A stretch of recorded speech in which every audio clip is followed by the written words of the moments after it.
Graça e paz, igreja. É bom nós estarmos aqui, né? Reunidos para vir e adorar o nosso Deus. Agora nós vamos da palavra do Senhor, né? E de tudo o que aconteceu desde ontem, nós tivemos o nosso culto dos 50 a mais. Hoje de manhã e agora à noite, o que tem falado ao seu coração? Tem sido bênção para você?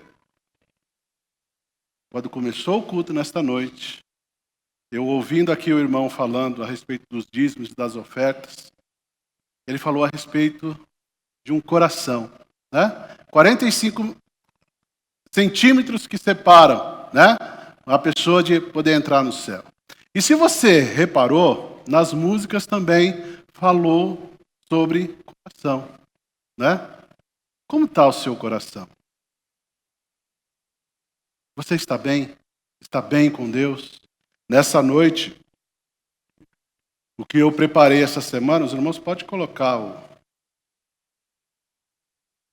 tela, por favor.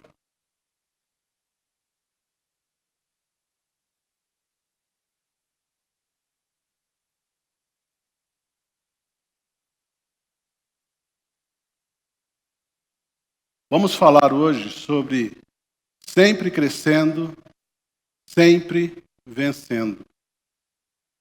Será que nós estamos sempre crescendo? Será que o nosso coração está sempre alegre? Será que nós estamos todos os dias da nossa vida crescendo e vencendo? Ou será que há momentos que nós não estamos vencendo? Ou será que há momentos que nós não estamos crescendo, ou seja, estamos estagnados? Nós vamos falar um pouco sobre isso nessa noite. E ao final da mensagem, o meu desejo é que você entenda no seu coração como está o estágio da sua vida com Deus. Mas antes, vamos orar, vamos entregar esse momento nas mãos do Senhor. Feche seus olhos. Pai querido, em nome de Jesus, nós te damos graças, ó Deus, por tudo que o Senhor tem feito até aqui na igreja. Desde ontem que nós tivemos o nosso culto aqui dos 50 a mais, hoje de manhã que nós cantamos e também aprendemos mais da Tua palavra, e nesta noite também. Queremos agradecer ao Senhor, Pai, porque para nós é um privilégio estar na Tua casa. E nós queremos que os nossos corações sejam sempre aquecidos e instruídos pelo Senhor a cada instante. Obrigado por tudo, em nome de Jesus. Amém.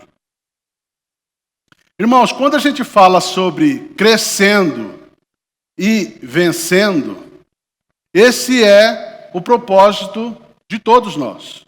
Crescer é algo que não tem como voltar. Você precisa estar o tempo todo crescendo. Agora, vencendo, será que todos vencem?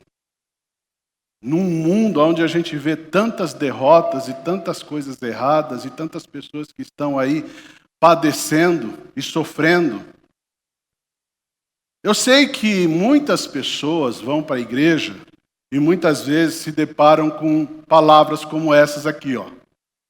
Tudo posso naquele que me fortalece. Ao vencedor darei o direito de sentar-se comigo no meu trono, né? A gente sempre ouve palavras como essa que são extraídas da Bíblia.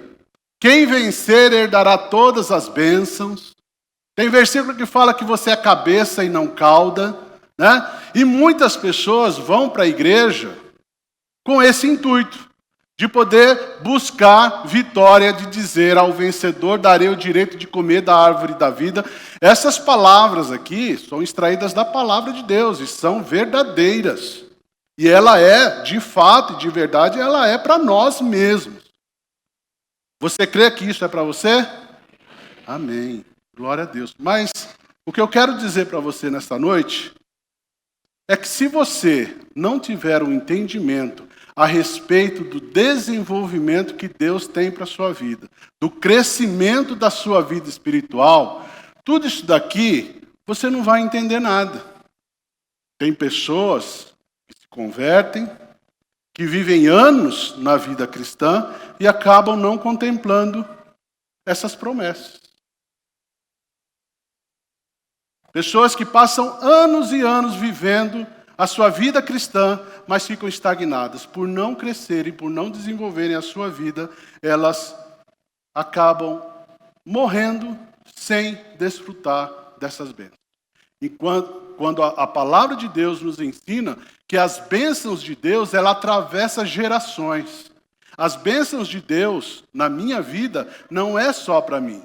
As bênçãos de Deus é para os meus filhos, para os meus netos, para os meus bisnetos, para os meus trinetos, para os meus tetranetos, e aí vai. As bênçãos de Deus, ela tem que fluir. Mas o que acontece que tem pessoas que não conseguem desfrutar disso? A dor do crescimento e o propósito de vencer. Eu quero que você abra sua Bíblia lá em 1 Coríntios, capítulo 13, no versículo 11. 1 Coríntios,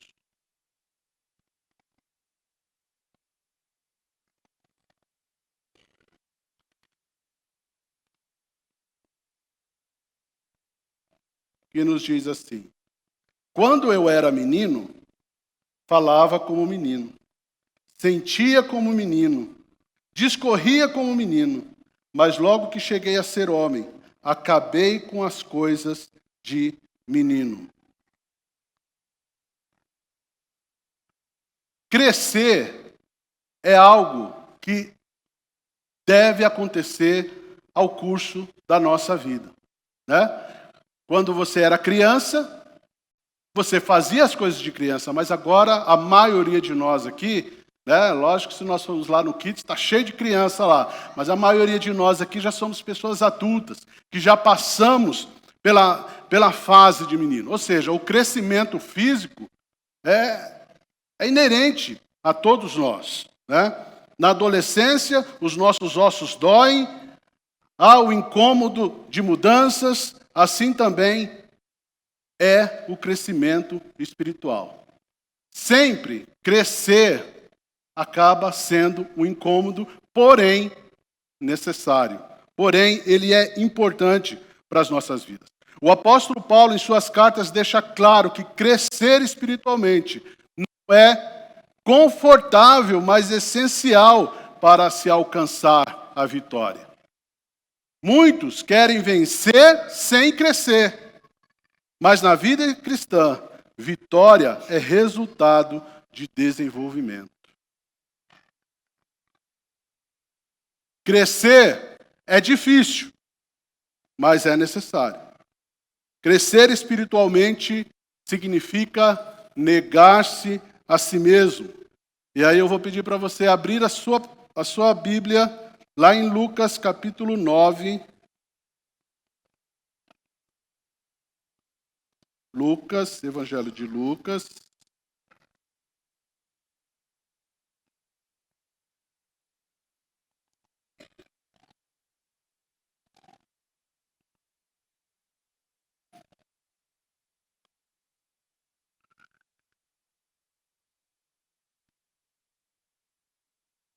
Que diz assim, 9:23, que diz assim: Jesus dizia a todos: se alguém quiser acompanhar-me, negue-se a si mesmo, tome diariamente a sua cruz e siga-me. Se alguém quiser acompanhar-me, ou seja, se alguém quiser crescer, se alguém quiser me conhecer, se alguém quiser me acompanhar, é necessário que você tome a sua cruz e siga-me. É o que o Senhor Jesus nos diz.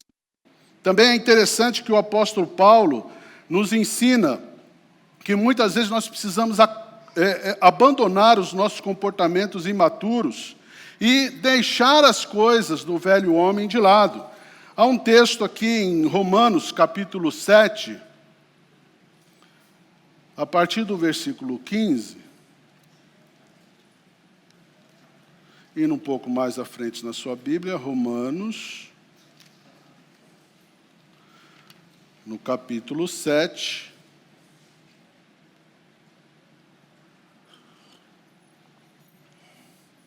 apesar de ser um texto um pouco extenso, são 10 versículos, mas é importante para nós entendermos o que o apóstolo Paulo está falando aqui a respeito de comportamentos imaturos. Romanos 7, a partir do versículo 15, que diz assim: Não entendo o que faço, pois não faço o que desejo, mas o que odeio. E se faço o que não desejo, admito que a lei é boa. Nesse caso, não sou eu mais quem faz, mas o pecado que habita em mim. Sei que nada de bom habita em mim, isto é, em minha carne. Porque tenho o desejo de fazer o que é bom, mas não consigo realizá-lo. Pois o que faço não é o bem que desejo, mas o mal que não quero fazer, esse continuo fazendo. Ora, se faço o que não quero, já não sou eu quem faz, mas o pecado que habita em mim. Assim, encontro esta lei que atua em mim, quando quero fazer o bem, o mal que está junto de mim. No íntimo do meu ser, tenho prazer nas leis de Deus, mas vejo outra atuando nos membros do meu corpo, guerreando contra a lei da minha mente, tornando-me prisioneiro da lei do pecado, que atua em meus membros. Miserável homem que sou, quem me libertará do corpo sujeito a esta morte? Graças a Deus por Jesus Cristo nosso Senhor, de modo que com a mente eu próprio sou escravo da lei de Deus, mas com a carne da lei do pecado. Então nós vemos aí a luta que o apóstolo Paulo apresenta, porque o nosso corpo tem o desejo de fazer as coisas da imaturidade, tem desejo de fazer as coisas do velho homem. Mas ele tem a plena consciência de que servir a Deus é muito melhor. Eu não sei se isso acontece só comigo, mas acredito que acontece com você também, né? De manhã aqui foi falado que tem hora que a nossa oração é vazia, tem hora que nós vamos falar, isso acontece comigo também. Eu tenho mais da metade da minha vida servindo a Jesus. E tem horas que eu estou com esse mesmo dilema que o apóstolo Paulo apresenta aqui. O que acontece com o meu coração? O que acontece com a minha vida? Às vezes eu me sinto tão pequeno, irmãos, diante de Deus. Mas eu tenho a plena consciência que estando com Deus é muito melhor. Vocês talvez podem compreender ou podem convir comigo de que estar aqui na igreja é muito melhor. Estar servindo ao Senhor, como diz aquela propaganda, né? Não tem preço.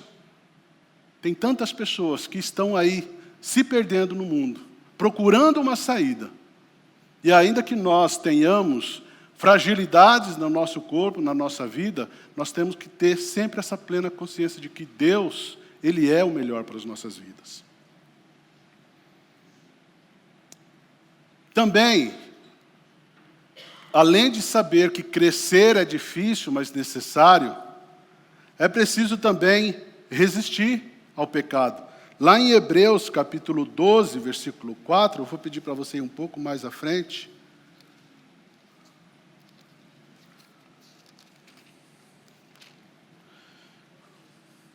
Hebreus 12, 4, nos diz assim: na luta contra o pecado, vocês ainda não resistiram a ponto de derramar o próprio sangue. Hebreus 12, 4, na luta contra o pecado, vocês ainda não resistiram a ponto de derramar o próprio sangue. Nós, em nossas vidas, nós não temos como, sozinho, enfrentarmos o pecado. Nós não temos, com nossas próprias forças, enfrentar o desânimo, a angústia, a depressão e tantas coisas que as pessoas estão morrendo sem conseguir vencer. O pecado é uma tristeza tão grande em nossas vidas.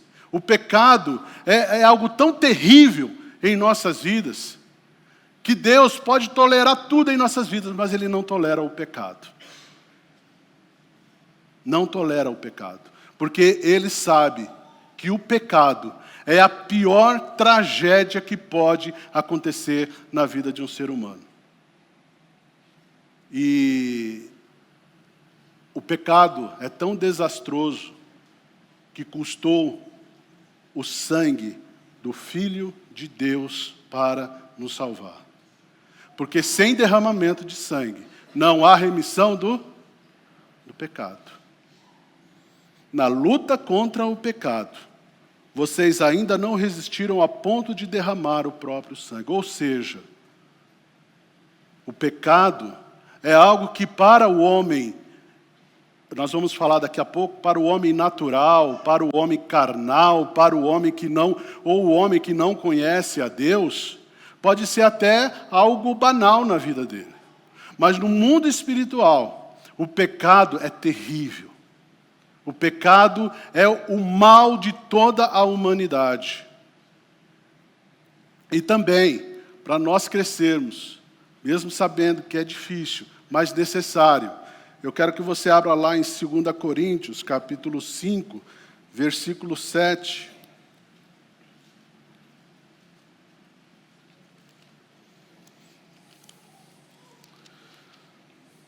Segunda Coríntios, capítulo 5, versículo 7, que diz assim: porque vivemos por fé e não pelo que vemos. Crescer é viver por fé e não por sentimentos, e não por circunstâncias, e não vivendo, olhando para o momento atual. Eu estava conversando com o irmão hoje de manhã, e ele estava falando a respeito das aulas que nós temos aqui de terça-feira, né? E na nossa conversa, a gente falou assim: Deus só precisa de uma geração para mudar todo o comportamento de uma sociedade. Deus só precisa de um homem para mudar o comportamento de toda uma nação. Assim Deus fez com Abraão, assim Deus fez com Moisés, assim Deus fez com a nação de Israel. Isso quer dizer o quê? Que eu vejo muitos crentes hoje dizendo: está tudo acabado, o mundo está se acabando, Jesus está voltando, olha aí como está o comportamento da sociedade, a sociedade está doente e tantas coisas mais. Irmãos, os nossos filhos e os nossos netos podem viver num mundo muito melhor que esse. Amém? Pode viver. A gente vai acreditando que o pecado vai prosperando, os nossos filhos vão viver pior do que nós. Essa regra ela não é perfeita. Deus pode mudar tudo, né? Mas se nós ficarmos com o nosso coração sempre olhando para aquilo que é o mal, para aquilo que é circunstancial, nós vamos viver sofrendo. O crente, o homem maduro, ele não vive por circunstâncias, mas ele vive por fé. E essa fé é necessária para que nós cresçamos cada dia mais. Amém? Ainda, crescimento traz transformação e frutos. Um cristão que cresce é transformado à imagem de Cristo. Opa, não está indo aqui, ó. Travou aí, irmão.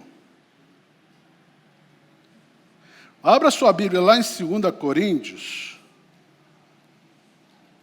no capítulo 3.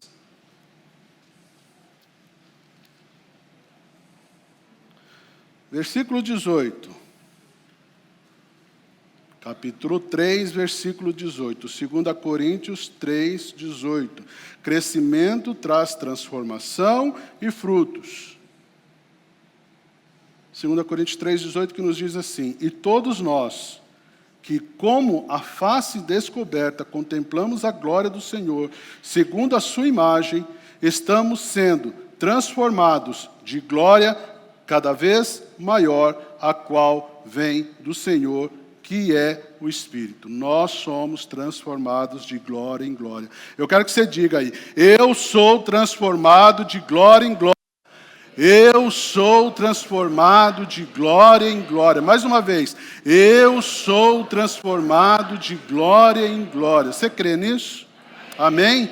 Nós somos, irmãos, transformados para que cheguemos à imagem e semelhança do nosso Senhor e Salvador Jesus Cristo. Abra também a Bíblia lá em Gálatas. Depois de 2 Coríntios, você encontra Gálatas no capítulo 5.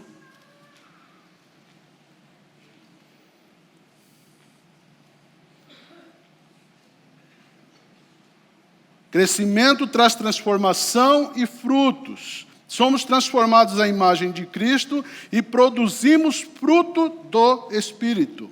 Gálatas 5, 22 e 23, que nos diz assim, mas o fruto do Espírito é amor, alegria, paz, paciência, amabilidade, bondade, fidelidade, mansidão, domínio próprio.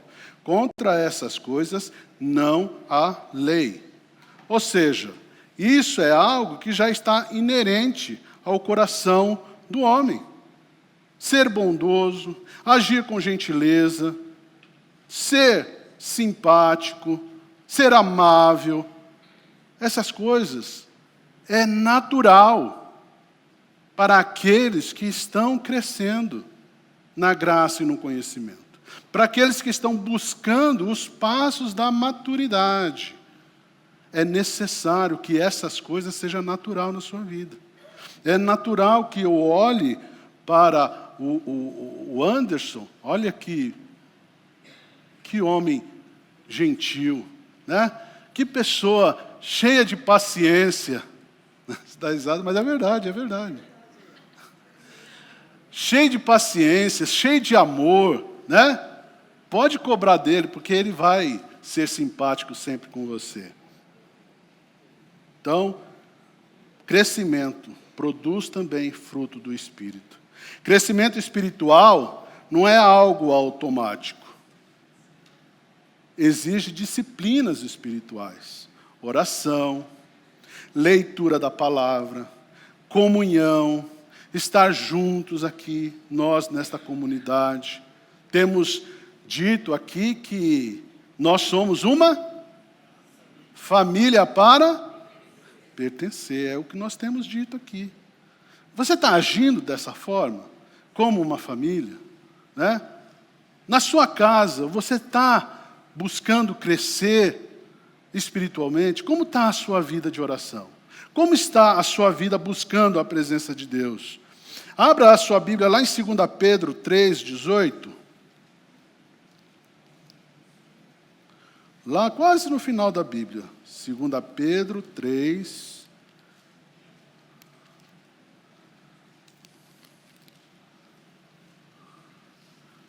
2 Pedro 3, 18. Isso. Cresçam, porém, na graça e no conhecimento do nosso Senhor e Salvador Jesus Cristo. Todos nós sabemos, né, que o conhecimento, ele nos traz libertação, né? A pessoa que ela é ignorante de conhecimento, ela sofre muito mais. Na vida do cristão também não é diferente. Você precisa crescer na graça e no conhecimento, a todo tempo, a todo instante. Na vida cristã, não existe cristão veterano. Não existe cristão que já está formado.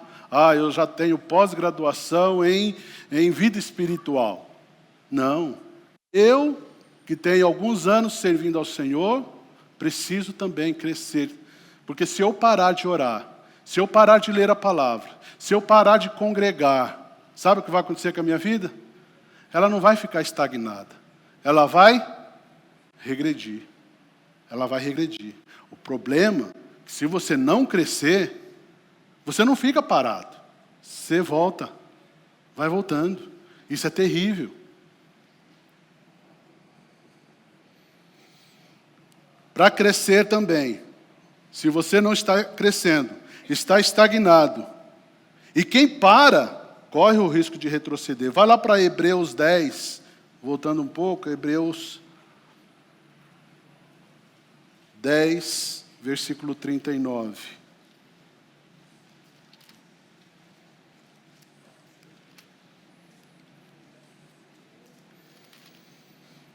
Hebreus 10, 39, que nos diz assim: nós, porém, não somos dos que retrocedem e são destruídos, mas dos que crescem e são salvos. O que ele diz que acontece com os que retrocedem? São destruídos. Você conhece pelo menos uma pessoa que abandonou a fé, largou tudo, e a vida dele passou a ser uma destruição total? Você conhece alguém assim? E eu não quero isso para a minha vida. Eu não quero parar de ser. Mas eu não estou querendo dizer aqui, irmãos, que você larga a fé e Deus vai lançar um castigo em você, você vai ser. Não é isso, não. É você mesmo que se autodestrói.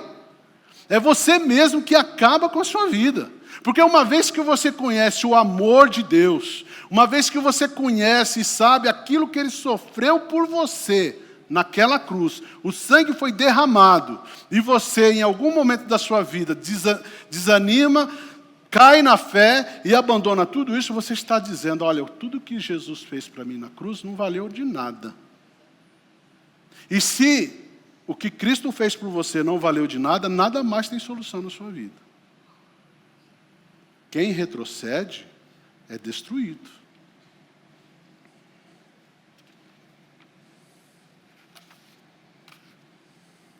Fases do crescimento, eu quero mostrar para você agora 3 fases.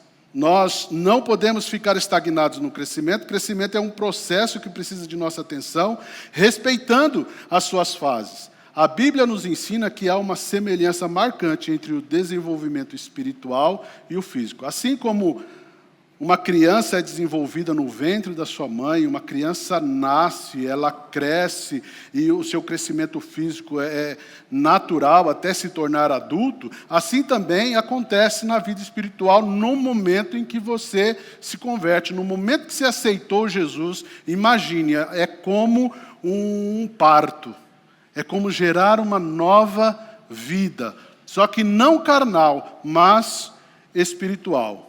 Pelo menos 3 momentos de crescimento que encontramos na Bíblia sobre esse crescimento. O primeiro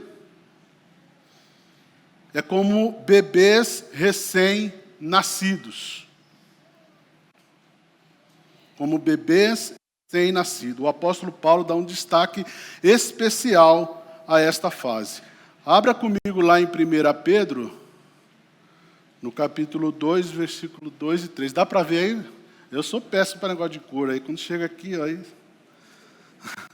Mas abra lá, 1 Pedro 2, 2 e 3.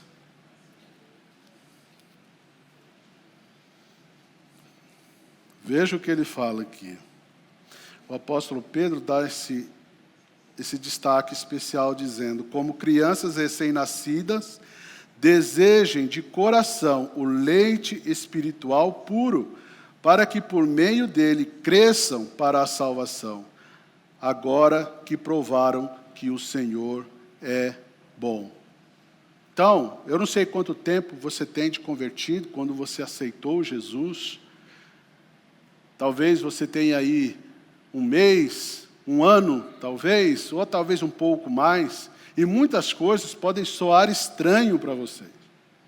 Mas como o apóstolo Pedro diz aqui, isso é normal, porque é como uma criança que está aí tomando o leitinho espiritual. Então, eu digo para você, tenha um pouco de paciência. Deus tem muita coisa para revelar ao seu coração. Deus tem muita coisa para revelar à sua vida. O importante é que você entenda que você precisa permanecer firme na fé. As coisas de Deus, elas são reveladas a cada dia no seu momento certo na sua vida. O que você precisa fazer é perseverar sempre, buscar sempre a presença do Senhor. Amém? Você está fazendo isso?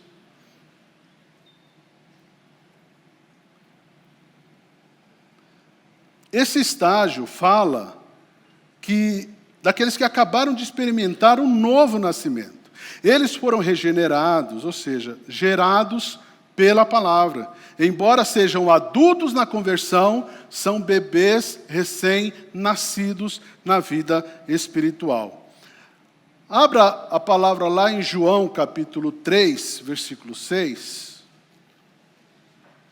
Evangelho de João, capítulo 3.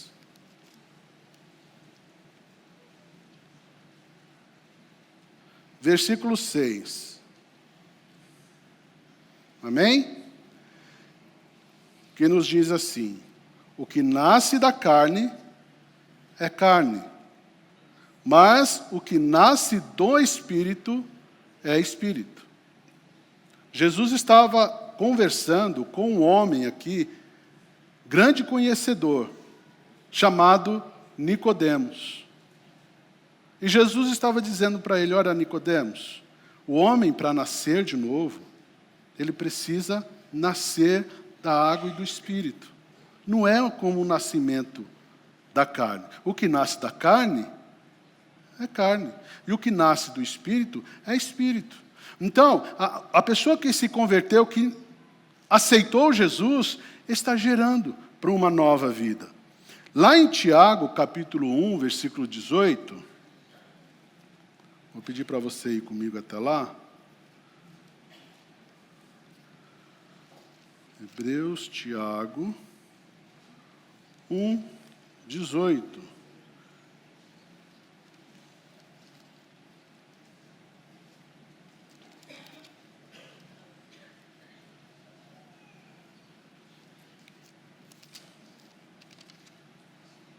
Que nos diz assim: por sua decisão,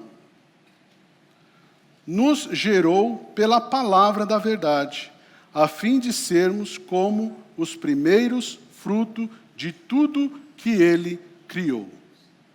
Por sua decisão, nos gerou pela palavra da verdade. Você foi gerado agora pela palavra. E também, indo mais um pouco à frente, em 1 Pedro, capítulo 1, versículo 23... passando aí 2, 3 folhas da sua Bíblia, diz assim: vocês foram regenerados, não de uma semente perecível, mas imperecível, por meio da palavra de Deus, viva e permanente. É esta palavra que está dizendo que você nasceu de novo, você é uma nova criatura, você deixou de ser alguém do mundo que não conhecia nada, e você passou agora a ter intimidade com Deus, ser chamado filho de Deus. Amém? Amém, irmãos? Amém. Esse é o privilégio que todos nós temos, de sermos nascidos, de sermos regenerados, transformados pelo poder da palavra de Deus. O segundo estágio que ele mostra é ser como criança. A palavra de Deus nos fala que esse segundo estágio é sermos como crianças. Se não ficar atento, vamos ver que meninos fazem meninice, não é verdade? Meninos fazem meninice. É uma fase que devemos ficar vigilantes para não ser impedimento para a maturidade. Ou seja, você sai do recém-nascido, você agora é uma nova criatura, mas chega a fase de ser menino. E ser menino é uma fase um pouco perigosa. Porque quem é menino gosta de ser menino. Quem é menino gosta de fazer meninice. E quem gosta de fazer meninice, às vezes tem uma certa dificuldade para poder crescer. A fase da meninice, ela é importante, mas ela não pode ser duradoura.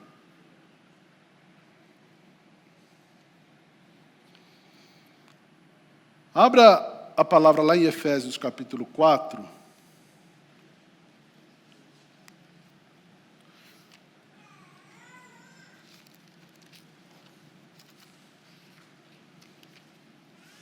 Efésios capítulo 4, versículo 11 e 12.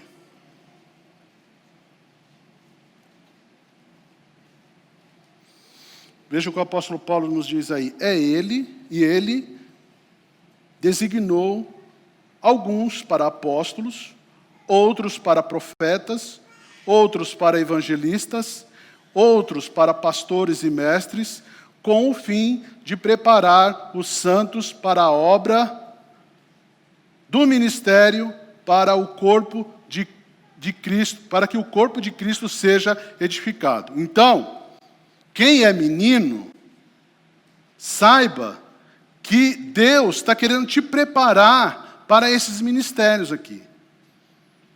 Então você está sendo preparado para esses ministérios. Porque não é para você a vida toda ser menino.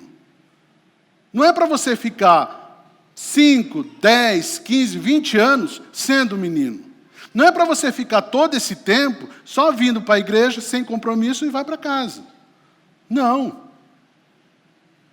Você foi transformado, foi regenerado para uma obra muito maior que Deus tem para a sua vida. Olha, vamos complementar esse texto aí. Vai lá para o versículo 13, continuando aí. Até que todos alcancemos a unidade da fé, do conhecimento do Filho de Deus e cheguemos à maturidade, atingindo a medida da plenitude de Cristo. O propósito é que não sejamos mais como crianças, levados de um lado para outro pelas ondas, nem jogados para lá e para cá por todo o vento de doutrina e pela astúcia e esperteza de homens que induzem ao erro. Antes, seguindo a verdade em amor, cresçamos em tudo naquele que é o cabeça, Cristo. Como está a sua vida? Como está o seu coração? Se você é novo convertido, ainda a gente entende que você está tomando o leitinho espiritual, tudo bem, você está conhecendo coisas novas. Mas a área, essa fase do menino, você ainda está nessa fase? Você ainda está nessa fase, né, que você não quer compromisso com nada? Não é essa fase que Deus quer para você. Você precisa desenvolver. Eu preciso desenvolver. Cada um de nós aqui precisamos desenvolver e crescer para planos que Deus tem sobre a minha e sobre a sua vida. O alvo de Cristo aqui é que tenhamos desenvolvimento e aperfeiçoamento na igreja. O que significa chegar à verdadeira, à perfeita varonilidade, como diz o texto, é chegar à fase adulta, é tornar-se varão, homem adulto. Quando eu falo homem, aqui eu estou dizendo homem e mulher, eu estou dizendo aqui no geral. O estágio da meninice deve ser bem rápido, apenas uma passagem. E o terceiro ponto é os jovens. Vamos lá na sua Bíblia, lá em 1 João, no capítulo 2.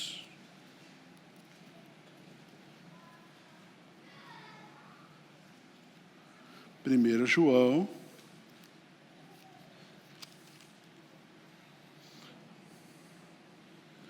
no capítulo 2, a partir do versículo 12 até o 14, em que ele diz assim: Filhinhos, eu vos escrevo a vocês porque os seus pecados foram perdoados. Graças ao nome de Jesus, pois eu escrevo a vocês porque conhecem aquele que é desde o princípio. Jovens, eu escrevo a vocês porque venceram o maligno. Filhinhos, eu escrevi a vocês porque conhecem o Pai. Pais, eu escrevi a vocês porque conhecem aquele que é desde o princípio. Jovens, eu escrevi a vocês porque são fortes e em vocês a palavra de Deus permanece, e vocês venceram o maligno. Veja que o texto, ele nos apresenta 3 formas de apresentar aos irmãos. Primeiro, ele trata com filhinhos, que é uma forma gentil de falar como quem fala para crianças. Ele também fala a respeito dos pais, que são aqueles que são chamados à responsabilidade, que geraram filhos espirituais. Ou seja, quando uma pessoa se converte, ele aceita Jesus, ele precisa de pais espirituais. Pessoas que são referências na vida dele, para que ele possa, através de você, que é pais, eu não estou falando pai e filho, eu estou falando pais espirituais. Ele precisa olhar para vocês, pais, como referência em Cristo Jesus. Assim como o apóstolo Paulo diz, sede meus imitadores como eu sou de Cristo. O apóstolo Paulo foi pai de muitos irmãos que se converteram, para aprender a ter a referência de quem é Jesus Cristo.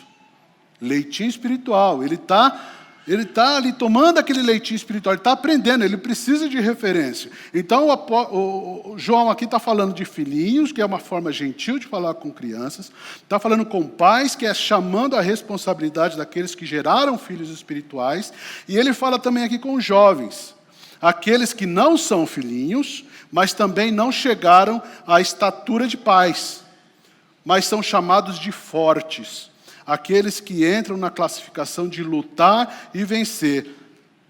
Como ele diz, tendes vencido o maligno.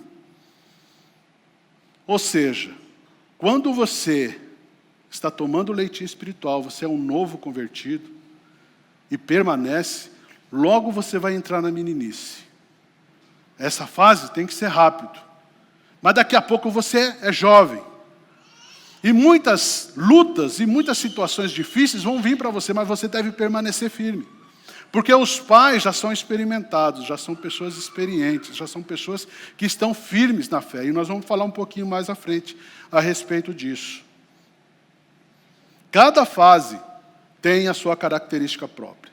O recém-nascido, totalmente dependente, requer cuidado e acompanhamento pleno. Os meninos demonstram poucos sinais de autonomia, mas com fortes sinais de imaturidade. Os jovens já são bem desenvolvidos, que conhecem a caminhada da vitória, além de apresentar muita autonomia. E os adultos, os pais, são aqueles que avançam da autonomia para a responsabilidade de gerar, de cuidar. Estes se tornam pais espirituais. Até coloquei uma tabela aqui, né? Bebês, crianças, jovens, adultos, as características e o comportamento de cada fase. E para nós encerrarmos, eu queria falar também sobre as fases do desenvolvimento espiritual, que cada um de nós também precisamos passar.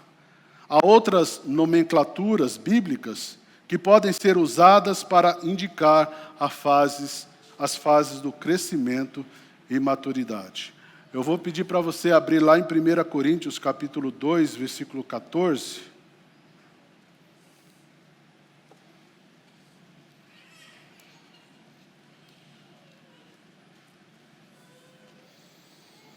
Primeira Coríntios 2, 14.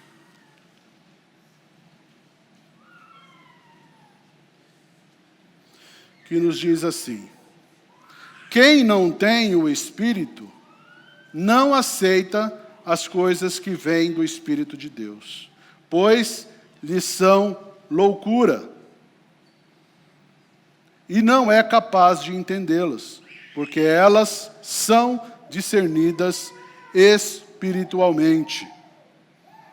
Também em 1 Coríntios, um pouquinho aí no capítulo 3, versículo 1, diz assim: irmãos, não vos pude falar a vocês como espirituais, mas como a carnais, como crianças em Cristo. O apóstolo Paulo, ele vai ensinar nessas e outras passagens a respeito do homem natural, do homem carnal e do homem espiritual.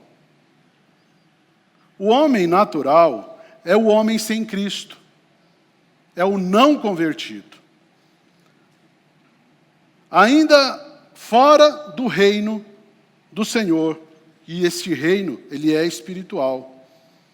Mostra que não tem vida no plano espiritual, vive apenas naturalmente, movido pelo seu psique, movido somente pela sua mente. É daqueles que falam, morreu, para mim acabou tudo, não existe esse negócio de céu, inferno, não existe esse negócio de Jesus. Esse é o tipo de pessoa, é o que o apóstolo Paulo chama do homem natural. Nós já lemos lá em João capítulo 3, versículo 6, mas o Senhor Jesus está dizendo lá, o que é nascido da carne é carne, e o que é nascido do Espírito é Espírito. O que nasce da carne não tem como conhecer a Deus. E todos nós, um dia, nascemos da carne. E não tínhamos nenhum acesso a Deus. No dia que eu conheci a Jesus Cristo, e você também conheceu a Jesus Cristo como Senhor da sua vida, passamos a ser nascidos do Espírito. E aí sim nós passamos a nos tornar filhos de Deus, herdeiros de Deus, co-herdeiros com Cristo Jesus. Também lá em Romanos capítulo 8, voltando um pouco aí,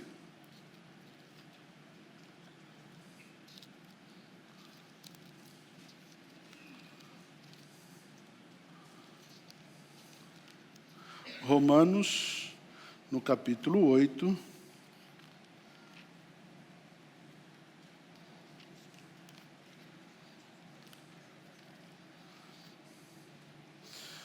o versículo 7 e o versículo 8 nos diz assim: a mentalidade da carne é inimiga de Deus, porque não se submete à lei de Deus, nem o pode fazê-lo.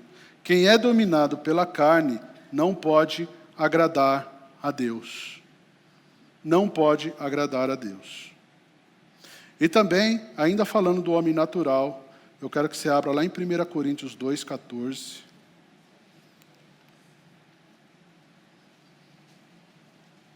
Já foi lido esse versículo, mas eu quero reforçar quando diz assim, 1 Coríntios 2, 14. Quem não tem o Espírito, não aceita as coisas que vêm do Espírito de Deus, pois são loucura, e não é capaz de entendê-las, porque elas se discernem espiritualmente. Essas são as características do homem que não conhece a Deus. E depois ele fala também a respeito do homem carnal. O homem carnal é o homem convertido, porém não desenvolvido espiritualmente. Lembra quando eu falei da criança, que ele quer continuar sendo menino? Ele não quer desenvolver, ele não se preocupa sobre as coisas espirituais que Deus tem para a sua vida, para o desenvolvimento da sua vida. Ele quer ficar estagnado, ele quer ficar parado. 1 Coríntios, capítulo 3, versículo 1, que também nós já lemos, diz assim: irmãos, não pude falar a vocês como a espirituais, mas como a carnais, como crianças sem Cristo. Há uma semelhança aqui na expressão carnais e crianças em Cristo. Ambas foram regenerados, mas ainda não desenvolvidos, que ainda se alimentam de leite, quando já deveriam digerir o alimento sólido. Ainda continua com a meninice. E o terceiro e último,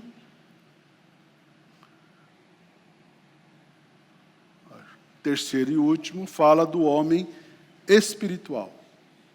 Homem natural, homem carnal e o homem espiritual.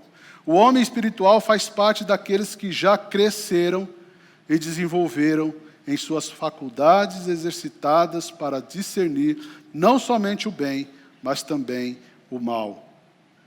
Hebreus capítulo 5, versículo 14. Hebreus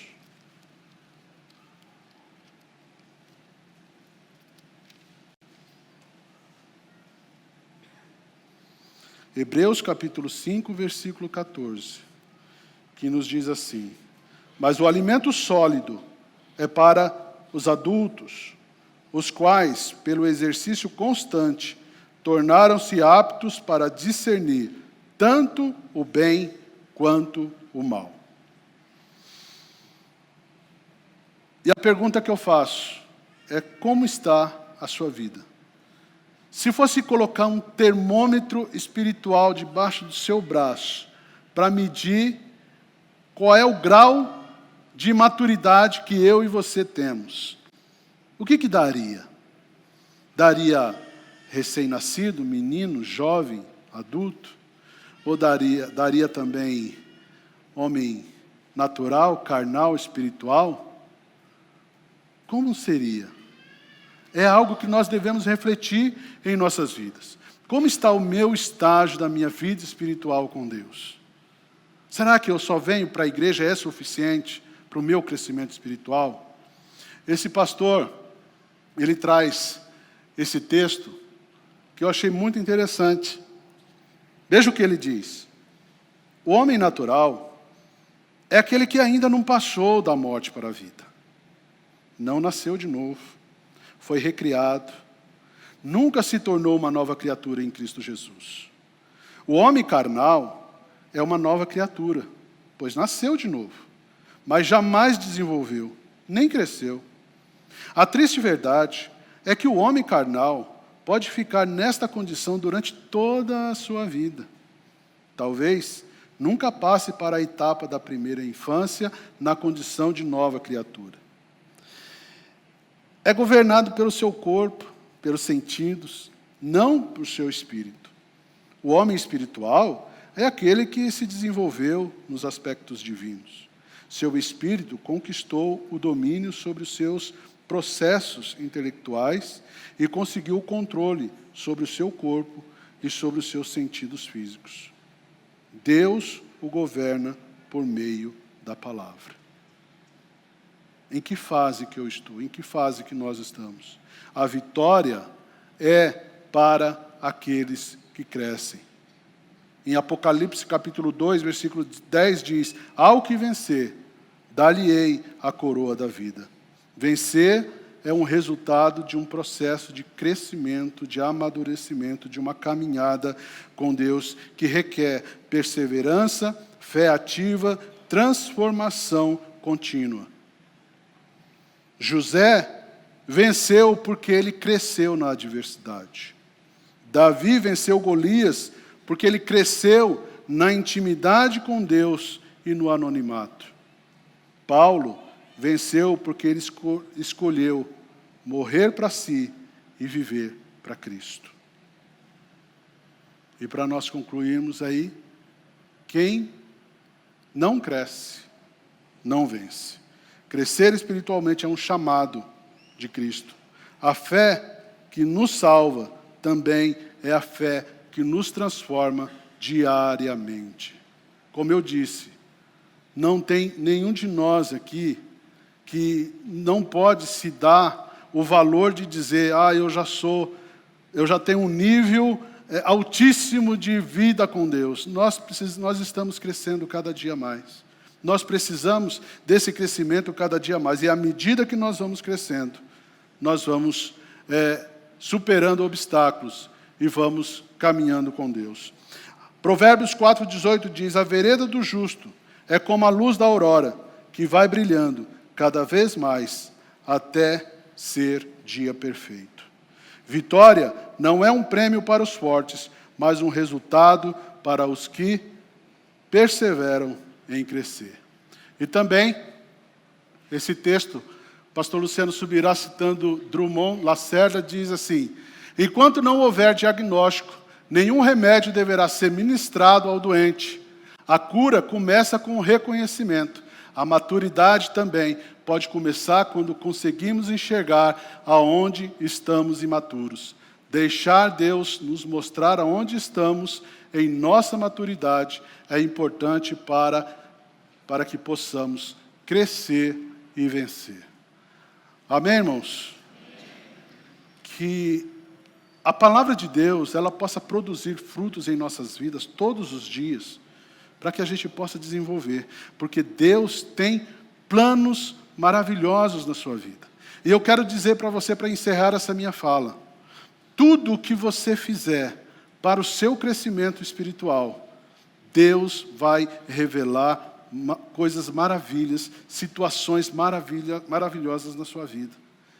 Mas é preciso que a gente persista. É preciso que a gente deixe as coisas de menino. É preciso que a gente deixe as coisas carnais. É preciso que a gente deixe as coisas que são aí do nosso cotidiano e possamos investir cada vez mais em buscar a presença de Deus. Amém? Fique de pé. Vamos cantar mais uma música que fala a respeito disso, que vale a pena nós estarmos sempre na presença do nosso Deus.